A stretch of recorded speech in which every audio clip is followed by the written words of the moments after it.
Hello everyone, welcome to episode number 12 of Talk Wrestling here on NoDQ.com or MySpace or YouTube. Thank you very much for waiting patiently for me to return. I know it's been a couple weeks. I was in DC and I've been sick, so I apologize for the long delay between shows, but I'm back better than ever. Don't worry about that. Let's just get right to your questions. Let's not waste any time today. So lots happened since I've been away the last couple weeks. It's amazing what a couple weeks vacation will do to you, but let me start with these cryptic videos that have been playing. Everybody has been saying it's Chris Jericho coming back. You know what? It wouldn't surprise me in the slightest. Chris Jericho is rumored to be coming back. Chris Jericho is supposedly on his way back to WWE. So it wouldn't surprise me if it is him. And all the clues point to him. You know, somebody was talking about that it points to Shawn Michaels. Well, Shawn Michaels came back on Monday Night Raw, and it wasn't anything to do with him. So it's not him. Some people are saying it could be Edge. That's another possibility. Edge is supposed to come back for Survivor Series, if not a little bit later, so we'll see what happens with that. What else is going on? TNA had their first 2-hour Impact. I enjoyed it. A lot of people didn't. A lot of people thought it was very overbooked and very overdone, which I tend to agree with to a point. I mean, they tried to fit a lot into those 2 hours, and they really threw a lot of it together. I think the fact that the main segment, the last segment, was a satellite feed of Curt Hennig and Sting's son was kind of like, okay, I don't understand why this is happening, but okay. I think that they should have ended it with the 8-man tag match. I think that was a good way to end the show. It was a great match. The matches themselves were not that bad, except for Black Reigns' match. That was kind of bad. But I think that TNA has a long way to go to compete with WWE, but their first 2-hour broadcast was a success, in my opinion. They just need to improve. They just need to work on it more. No Mercy went down this last weekend. We had 3 WWE title changes in one night. Shows you the stability of the championship without John Cena being around, doesn't it? John Cena was champion for a year, no title changes. Then you had Orton awarded the title, then lost it to Triple H, then lost it back to Orton in a last man standing match. So, very interesting night of championship changes. We also have Beth Phoenix become the new women's champion, which should be a very interesting situation for the entire women's division on Raw, with the Glamazon holding the championship. She's one tough broad, I'll tell you. She's going to be a very formidable champion to be reckoned with for sure. And of course, TNA has got their pay-per-view coming up this weekend, Bound for Glory. I'm torn between ordering the pay-per-view and staying home that weekend, or I'm going to be going to Rocky Horror no matter what, but it's either going to Rocky Horror and staying down there and then going to PWG's show, which is going to be a good show. The main event's going to be the American Dragon Bryan Danielson against Roderick Strong, which is going to be a phenomenal main event for the World Championship at PWG, or watch TNA's pay-per-view. I'm torn, so I don't know what I'm going to do. Should be very interesting to see. This is from OR. Just what it says right there, OR.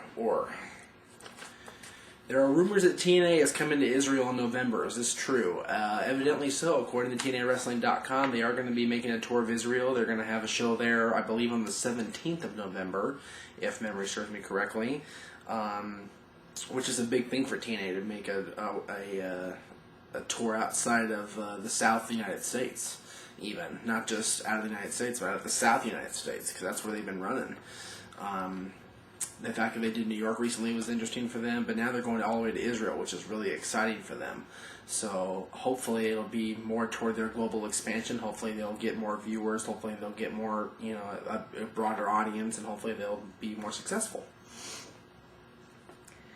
This is from Michael. This year has obviously been a troubling one in the wrestling world. TNA is obviously not utilizing their talent correctly and is mostly relying on superstars of the past to lead their shows. Not only that, but the WWE has been plagued with numerous injuries this year, along with suspensions and congressional interference in the aftermath of the Benoit tragedy, leaving them with hardly any superstars that are popular with the audience. With the way things are headed, do you think this is the beginning of the end of mainstream wrestling? People have talked about the end of mainstream wrestling for the last 25 years.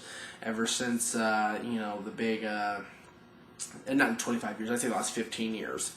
With the big steroid scandal back in the early to mid-90s with Hogan and Vince and all the WWF superstars at the time. Mainstream wrestling is going to be around as long as WWE is around. I don't think WWE is going anywhere anytime soon. in all honesty. I think that WWE has proven that they can succeed without superstars. This next few months will be very interesting because they've lost John Cena, who has been their guy for the last 3 years. John Cena has been the top dog in WWE since WrestleMania of 2005 to WrestleMania 21, and now he's out for 6 months to a year. So if they can survive without Cena, they can survive without anybody, in my opinion. It's not like back in the day where it was just Hogan you had to rely on, or just Austin, or just The Rock, or just Triple H. They have a wide variety of superstars. Yes, they've had a lot of injuries this year, but most of those guys are back. Yes, there have been suspensions this year, but most of those guys are back. So it'll be very interesting to see what happens with that. Mr. Dougherty, in your opinion, what are the top 5 best wrestling cities and why? I like that question. That's a good question. With the why, the thing you have to decipher with wrestling cities is, you have to have good crowd reactions, good attendance, good feedback from the people. The crowd has to be, very boisterous, very loud, very, very, very live, as they say. Not in any particular order, but Chicago's a great wrestling city. New York, of course, is a great wrestling city. I'll say Los Angeles. I love LA. They got a great wrestling city here. We got a lot of wrestling out here to support, and we've got a lot of good promotions out here to support.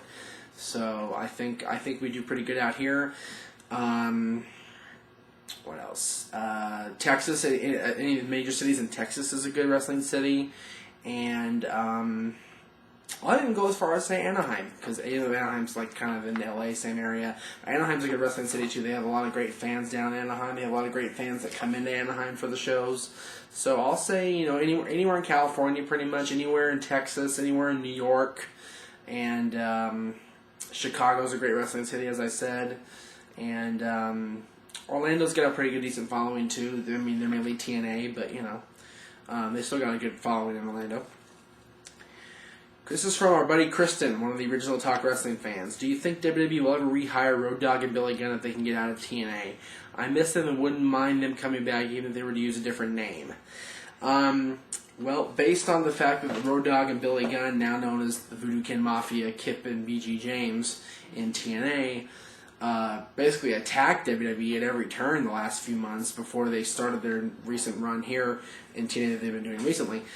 I don't think you'll ever see them back in WWE because they don't want to be a part of WWE anymore. They don't want to be part of that, that whole thing. They don't want any part of it. I think they're happy with TNA. I don't think they want to get out of TNA. I think they're happy with what they're doing, and I think it's very unlikely that you'll see them in WWE again. This is from our buddy Greg Cherry from the XMV days. Rumor has it that Raw head writer Brian Gerwitz is a big fan of Delirious, and I am as well. Do you think that if he came to WWE, they would repackage him, or is Delirious gimmicky enough to possibly make it as he is now? I don't see Delirious coming to WWE in the gimmick that he's in now. I think it's a little too gimmicky. Even for WWE, which is something to say. WWE being too gimmicky. But yeah, I think he's a little bit too gimmicky for WWE. I think if they did bring him in, the wrestler, they would probably repackage him as something else. This is from Chris Angels Hill. So what's up with MVP holding frickin' tag gold and the US gold at the same time? Do you think that MVP will eventually get a world title run, and will Matt Hardy ever finally get the next one? No, this is for this one. Okay. This is for this one. Yes, we do. Okay. This is from Chris Angels Hill. So what's up with MVP holding frickin' tag gold and the US gold at the same time? Do you think that MVP will eventually get a world title run, and will Matt Hardy ever finally get the United States title? I think definitely Matt Hardy will get the US title in the next few weeks, hopefully soon. I don't think you'll see MVP become the world champion. I just don't see that happening. I like MVP a lot, I really do. I don't see him as a world championship superstar. I don't see that happening. But I do think that you'll see Matt Hardy with the U.S. Championship probably after MVP and Matt Hardy lose the tag belts, which should probably be pretty soon, maybe even as early as Cyber Sunday. You'll see Matt Hardy win the U.S. title, but I don't know about MVP winning the world title. This is from Worth. Have you seen Luke Hawx wrestle before, and do you think he should be picked up by WWE or TNA? This is Luke Hawx, who was on Wrestling Society X, who used to be an XPW under the name Altar Boy Luke. I have seen him wrestle. I think he's phenomenal. I think he's a great athlete. I think he's a great wrestling competitor. I think a possibility of him going to TNA is not out of the realm of likelihood, but I don't think you'll see him in WWE. I don't, unless they put him in the cruiserweight division and have him being just another generic cruiserweight, which could very well happen. But I don't think you'll see him in WWE unless they put him in the cruiserweight division. TNA, though, is a very distinct possibility. He could be a major player in the X division, in my opinion. This is from Daniel, also known as Big D. With Sandman getting released a few weeks ago, how much longer do you think Tommy Dreamer will last in the WWE ECW? I think Tommy will last as long as there is an ECW, strictly because he is the, quote, heart and soul of the original ECW, and they need that anchor for ECW. I think Tommy's a good anchor for that brand. Yes, they have CM Punk, who's the champion. Yes, they have John Morrison coming back. Yes, they have, Big Daddy V and the Boogeyman and, all those other guys. But I think Tommy Dreamer kind of brings that old school ECW attitude to the current ECW incarnation. So I think as long as there is an ECW brand, you'll see Tommy Dreamer around. This is from Shadow. What do you think of Kevin Nash's idea of bringing Scott Hall and Sean Waltman to TNA? I applaud it. I think that Scott Hall would be a good idea to bring into TNA if he's ready to go. If he's not, 100% clean and sober, keep him away from TNA, keep him away from wrestling, in my opinion. But if he's ready to go, let's see what he's got. Scott Hall is a proven commodity in this business. Scott Hall's a proven athlete in this business. So let's see what he can do if he's ready to go. As far as Sean Waltman, our buddy from XMV, I'd love to see Sean Waltman get another run. It'd be cool to see him in TNA again and maybe have him be X Division champion, maybe even TNA World Champion. He's never been a World Champion, so why not? Let him have a World Championship for a while. I think Sean Waltman would be a great addition to the X Division. I think he'd be a great addition to the overall company. So I think bringing them both in would be good as long as they're both ready to go and on their game. This is from Jason. I was wondering your opinion of Mr. Perfect, Curt Hennig. I liked Mr. Perfect. I liked Curt Hennig. I really did. I was sad to see him pass away a few years ago. Aaron and Mike and I found out about it before the Raw episode on whatever it was, May in 2003, when we were at Staples Center. They announced it, the Power 106 guys announced it over the radio that he had passed away. Very, very sad. But I liked his character. I loved his Mr. Perfect character. I think it was one of the best characters in WWE history. He was a great Intercontinental Champion. I won't say he was the greatest Intercontinental Champion of all time, but he is one of the greatest Intercontinental Champions of all time. I think that he could have done a lot more in WCW had they given him the opportunity. I think his WWE run could have been longer if he hadn't have screwed up with the whole thing with the overseas flight and whatever. But I think that he definitely got his due. He was a great athlete, a tremendous second generation superstar at following the footsteps of his father, Larry the Axe Hennig. Just a great athlete, great personality, great talent, and it was very sad to see him go when he did. This is from the one RJM. Hey, I've heard you mention Pac a few times. I've seen him wrestle a lot over here in the UK, and I'm very pleased he's made an impact in America. What are your opinions of him, and do you think he can make a big name for himself in companies like Ring of Honor, maybe even TNA? I think Pac could be a tremendous asset to Ring of Honor. He's proven he can wrestle here in the United States. He's a great addition to the PWG roster. I think that he could do very well in Ring of Honor. He could even do well in TNA in the X Division. I'd like to see him do an Ultimate X match because the stuff he does in the ring, just in the ring by itself, is crazy. If they put him in a 6-sided ring in an Ultimate X match, he'd probably do things that would blow everybody away. It'd be freaking phenomenal.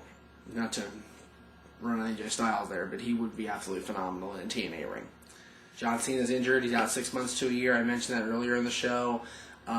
What a terrible thing to happen to John Cena. And, there's rumors. I got a question that I didn't address on the show, that it could be all staged. That it could be the fact that Cena was one of the signature pharmacy people, or that the fact that he's on steroids and they're trying to cover it up with an injury. I don't think that's the case at all. I think he really did tear his. I mean, you could see him wincing every time he moved, and yeah, he could be selling an injury, but I really don't think that's the case. I think that he's I think he's legitimately injured, and I think he's going to be out for that entire 6 months to a year. Hopefully he'll get better sooner, though.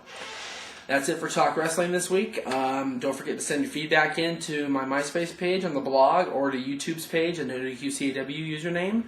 And check us out at NoDQ.com. Don't forget to check out NoDQ.com's live coverage of Bound for Glory this weekend. And we will see you next time on Talk Wrestling.